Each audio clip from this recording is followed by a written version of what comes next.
നിങ്ങളുടെ ഇഷ്ട പരമ്പരകൾ എക്സ്ക്ലൂസീവായി സൺ നെക്സ്റ്റ് ആപ്പിലൂടെ തികച്ചും ഫ്രീ ആയി. ഇപ്പോഴേ ആപ്പ് ഡൗൺലോഡ് ചെയ്യൂ. അല്ല മനോഹര, ഫുഡിന്റെ കാര്യം നീ ആരെങ്കിലും ഏൽപ്പിച്ചോ? കുറച്ചു പേരല്ലേ ഉള്ളൂ, ഇവിടെ ഉണ്ടാക്കിച്ച പോരെ. വേണമെങ്കിൽ അങ്ങനെ ആകാം. കലവറയുടെയും പാചകപ്പുരയുടെയും മേൽനോട്ടം ഞാൻ നോക്കാം. ജയിലിൽ കിച്ചണിന്റെ മേൽനോട്ടം ചിറ്റപ്പനായിരുന്നു എന്ന് കേട്ടിട്ടുണ്ട്. പരിഹാസേ, എന്തോ പൊള്ളാച്ചിന്ന് വേണമെങ്കിൽ പച്ചക്കറി ചിറ്റപ്പൻ ഇറക്കി തരും, അതാ ഉദ്ദേശിച്ചത്. അത് പിന്നെ ഭാമിനിയമ്മച്ചേ, ഇവിടെ ചിലരുടെ പച്ചക്കറി തോട്ടത്തിനെ വിഷമില്ലാത്ത പച്ചക്കറികൾ നമുക്ക് പറിച്ചെടുക്കാമല്ലോ. അത് ശരിയാ നിത്യമോളെ, വിഷമൊക്കെ ആവശ്യത്തിന് ഇവിടെ തന്നെ ഉണ്ടല്ലോ. എന്റെ ഫ്രണ്ട്സ് ഒക്കെ വരും, പിന്നെ മേക്കപ്പിനുള്ള ആള്, ഹെയർ സ്റ്റൈലിസ്റ്റ്, അങ്ങനെ ചാർത്ത് അല്ല ലിസ്റ്റിങ് എന്നാ മതി. ആരൊക്കെ വരും, എന്തൊക്കെ വേണോന്ന് പറഞ്ഞാൽ മതി. അത് പറയാം. ഈ വീട്ടിൽ നടക്കുന്ന ആദ്യത്തെ ചടങ്ങ സുധിമോന്റെ വിവാഹമായിരുന്നു ആദ്യത്തെ ചടങ്ങ്. അതിനുശേഷം നടന്ന ചടങ്ങുകളെ കുറിച്ചേ നീ എന്നെ കൊണ്ട് പറയിപ്പിക്കല്ലേ പാർവതി. ഇപ്പോഴും ഇവിടെ തുടരുന്ന ചില ദുരാചാരങ്ങളെ കുറിച്ചും ചില ദുരാത്മാക്കളെ കുറിച്ചും. ശരത്ത് നിത്യമോൾ ഉദ്ദേശിച്ചത് എന്താണെന്നും എന്നെയാണെന്നും എനിക്ക് വ്യക്തമായിട്ട് മനസ്സിലായി.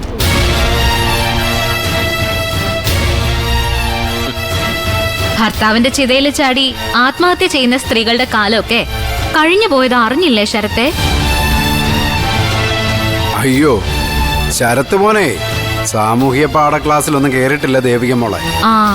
അതുകൊണ്ടാ. അതുകൊണ്ട് രാജാറാം മോഹൻ റോയെ കുറിച്ചോ സതിയെ കുറിച്ചോ ഒന്നും അറിയത്തില്ല. അയ്യോ മനോഹര, അത് പറഞ്ഞപ്പോഴാ ഓർത്തത്, നമ്മുടെ സതിയും ജഗദമ്മയും ഒക്കെ വിളിക്കണ്ടേ? ഓ, അമ്മയുടെ കമ്പനിക്കാര്. എന്റെ അമ്മ ഈ ഹൽദി എന്ന് പറഞ്ഞ പിള്ളേരുടെ പരിപാടിയാ. അവിടെ ഈ ചാടിത്തുള്ളാൻ ഓൾഡ് പീസ് ഒന്നും വേണ്ട, എല്ലുപടി കേസേ. അത് എന്നെയും വല്യക്കിനെയും കൂടെ ഉദ്ദേശിച്ച് പറഞ്ഞതല്ലേ മനോഹര? അയ്യോ അല്ലെന്നേ, നമ്മള് കുടുംബക്കാരല്ലേ കൊച്ചമ്മേ.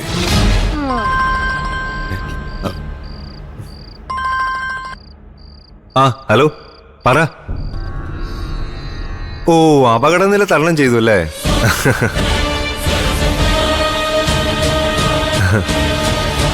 ഇപ്പാരെ?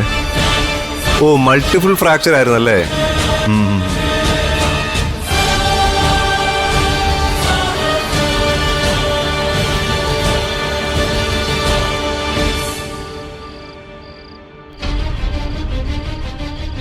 അവൻ രണ്ടും കൽപ്പിച്ച പാർവതി. കണ്ടില്ലേ ഹൽദിയുടെ ക്ഷണക്കത്തിന്റെ മോഡൽ കൊണ്ട് വന്നത്? നേരത്തെ കല്യാണക്കുറിയുടെ മോഡൽ കാണിച്ച് അവനെ ഒതുക്കിയുള്ള പകരം വീട്ടിലായത്. കാര്യങ്ങൾ നമ്മുടെ കൈവിട്ട് പോവാണല്ലോ മനോഹരേട്ട. എന്ത് ചെയ്യണമെന്ന് ഒരെത്തും പിടിയുമില്ല. നിത്യമോടെ കഴുത്തിൽ അവൻ താലി കെട്ടുന്നതിനെ പറ്റി എനിക്ക് ചിന്തിക്കാൻ പോലും പറ്റില്ല. അതിനു മുമ്പായിട്ട് ദൈവം എന്തെങ്കിലും ഒരു വഴി കാണിച്ചു തന്നാ മതിയായിരുന്നു.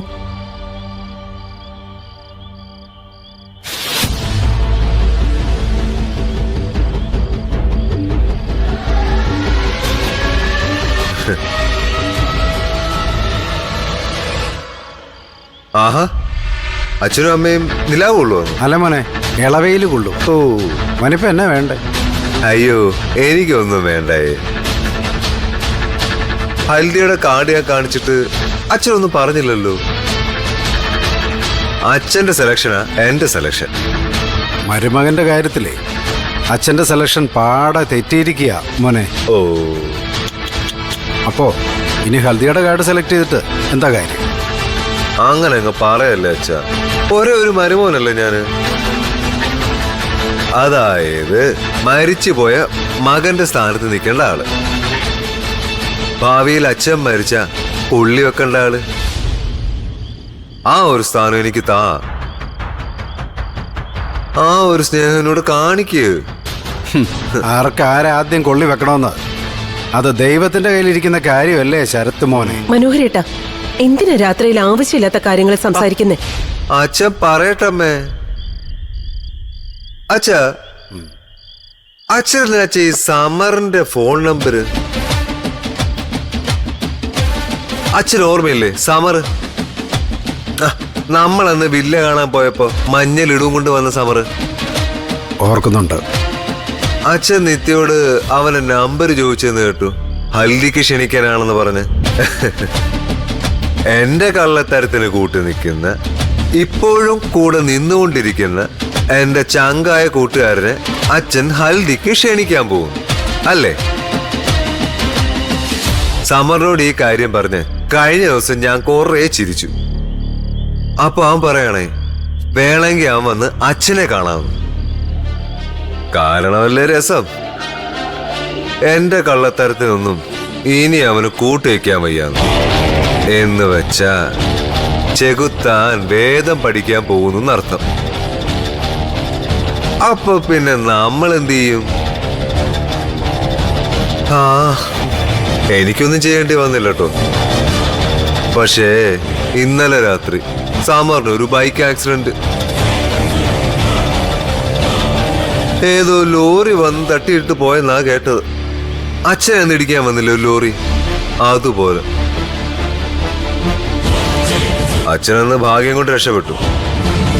പക്ഷേ സമറ് വിട്ടു. കയ്യും കാലൊക്കെ ഓടിച്ചെന്നാ കേട്ടത്.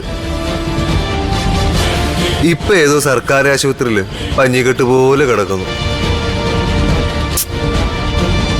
കൂട്ടുകാരനാണെന്ന് പറഞ്ഞിട്ട് എന്താ കാര്യം?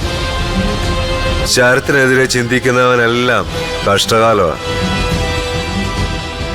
നമ്മൾ പാമ്പിന് പാല് കൊടുക്കും, പക്ഷേ നമുക്ക് നേരെ പത്തി വിരിച്ചാൽ പത്തി കടിക്കും. നമ്മൾ ഊതുന്ന മകടിക്കൊപ്പം ആടിക്കളിച്ച് നിന്നോണം. ഇല്ലെങ്കിൽ തദൈവ.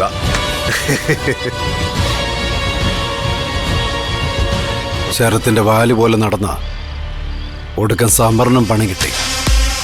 വെറുമണിയല്ല, 8ന്റെ പണി. എന്നാലും ബൈക്ക് ആക്സിഡന്റ് എന്നൊക്കെ പറയുമ്പോ ശരത്തിന്റെ മുഖം കണ്ടില്ലേ? ഒട്ടും സങ്കടമില്ല. എങ്ങനെ സങ്കടപ്പെടും? ഇത് അവൻ ചെയ്യിച്ചല്ലേ പാർവതി. സമർ അവനെ എതിരെ തിരിയും തോന്നിയപ്പോ അവൻ കൊട്ടേഷൻ കൊടുത്ത് കൊല്ലാൻ നോക്കി. സമറിന്റെ ആയുസിന്റെ ബലം കൊണ്ടോ വീട്ടുകാരുടെ പ്രാർത്ഥന കൊണ്ടോ ജീവൻ തിരിച്ചു കിട്ടി, അത്ര തന്നെ. എന്നാലും ഇത്രയ്ക്ക് ക്രൂരനാണോ ശരത്ത്? ക്രൂരനെന്ന് പറഞ്ഞാ പോരാ, കൊടും ക്രിമിനൽ.